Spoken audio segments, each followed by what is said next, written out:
Timeline, 5000 ans d'histoire, Richard Fremder. Nous arrivons en 1885. Jules Grévy a 78 ans. Et à cette époque-là, 78 ans, c'est un âge certain, dirons-nous, un âge où on peut prétendre à prendre sa retraite et ne pas en avoir pour longtemps de vie. C'est assez rare de dépasser les 85 ans, par exemple. C'est le moment, 1885, c'est l'année de la fin du mandat de Jules Grévy.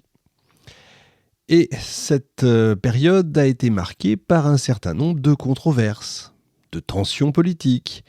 Grévy donc a occupé le poste pendant 7 ans. Il a décidé de se représenter pour un second mandat. Imaginez un peu le tollé dans la classe politique. La période qui précède les élections de 1885 a été marquée par des divisions, je ne vais pas rentrer dans les détails, ça prendrait trop de temps, au sein de la classe politique française, notamment en raison de scandales, de corruption, de favoritisme qui ont éclaté au sein du gouvernement Grévy, et je vais y revenir dans un instant. Et ces controverses ont affaibli la position du président et ont suscité des doutes quant à sa capacité même à diriger le pays de manière éthique et de manière efficace. Non seulement il y a son âge, mais en plus, il y a ces fameuses rumeurs. Et malgré ces défis, finalement l'opposition ne comptera pour rien et Jules Grévy remporte la réélection en 1885 et entame un second mandat présidentiel. Je vous ai parlé de son gendre tout à l'heure. Le fameux Wilson, Daniel Wilson. Excellent mari, au demeurant, donc le mari de la fille du président, bien sûr, puisque c'est son gendre. Excellent mari, sa femme a des insomnies, et cet excellent mari, ce gentil mari, fait venir un pianiste pour, on va dire, charmer les insomnies de sa femme. Pianiste totalement inconnu à cette époque-là, un jeune pianiste, Claude Debussy. Pas mal, vous me direz après, c'est sûr. Mais autant c'est un très bon mari, autant son rôle politique est plus contestable. On le dit sarcastique, ténébreux, ambitieux, exerçant sur son beau-père, vieilli, 78 ans maintenant, une déplorable influence. Tellement déplorable que finalement les rumeurs dont je vous parlais à l'instant, commencent à enfler. Et enflent de plus en plus. Et on en arrive à un véritable scandale qu'on appelle le scandale des décorations ou l'affaire des décorations qui a eu lieu donc à la fin du 19e siècle sous cette fameuse Troisième République.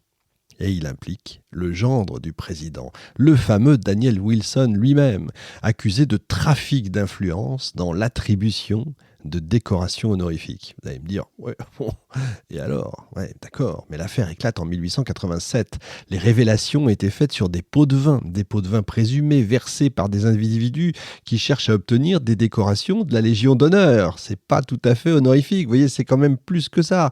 Et Daniel Wilson est soupçonné d'avoir utilisé son influence en tant que gendre du président pour faciliter ces transactions douteuses.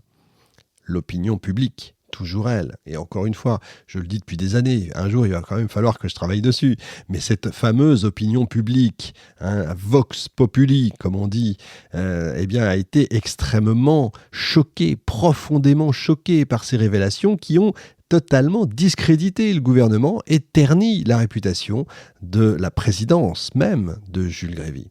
Et sous la pression populaire, au bout d'un moment, ça devient intolérable, ça devient insupportable, insurmontable. Grévy est contraint de démissionner en 1887. Il met fin à son mandat présidentiel à peine 2 ans après avoir été réélu. Le scandale des décorations a mis en lumière les pratiques de corruption et de favoritisme qui pouvaient exister au sein de l'élite politique et administrative de cette époque-là. Vous allez me dire, pas beaucoup changé. Mais de tout temps, est-ce que ça n'a pas été comme ça ? Il doit y avoir des livres d'ailleurs là-dessus. Et tout ça a contribué à renforcer le mouvement en faveur de la moralisation. Vous Vous savez, ce mot est terrible, la moralisation de la vie politique et publique en France. Ce scandale a quand même eu un impact important, un impact significatif sur la politique française de la fin du 19e siècle. En plus de la démission donc, de Jules Grévy, l'affaire a conduit à des réformes visant à accroître la transparence, à accroître l'éthique dans l'attribution des décorations et des honneurs.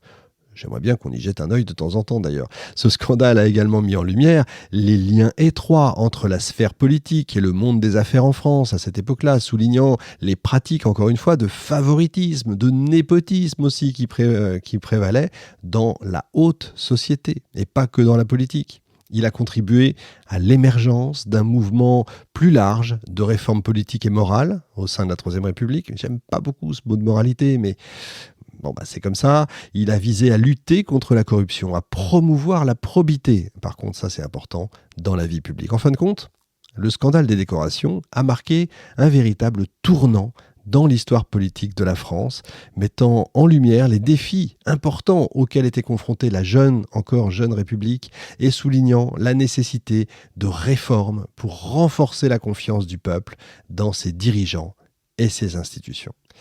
Alors, il faut quand même faire une sorte de bilan.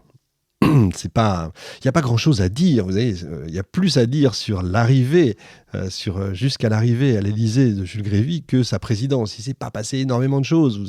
Vous me direz, si quand même, vous allez voir. Avec la révision de la Constitution qui a suivi donc son arrivée, quelques mesures viennent quand même donner corps à la République qu'on connaît encore aujourd'hui. Tenez, 2-3 petites choses. Le 14 juillet, vous savez, j'ai déjà parlé que les jeunes, le 14 juillet, ils ne savaient pas trop ce que c'était, si ce n'est un jour férié.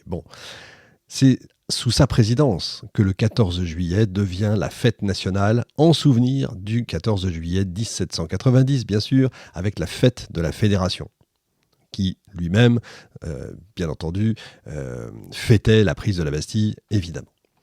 La Marseillaise devient hymne national sous sa présidence. C'est quand même 2 symboles extrêmement forts. Ensuite, les 2 chambres qui sont transférées à Paris, tandis que le président de la République va élire officiellement domicile au Palais de l'Élysée. Ça, c'est sous la présidence de Jules Grévy. Timeline, 5000 ans d'histoire, Richard Fremder.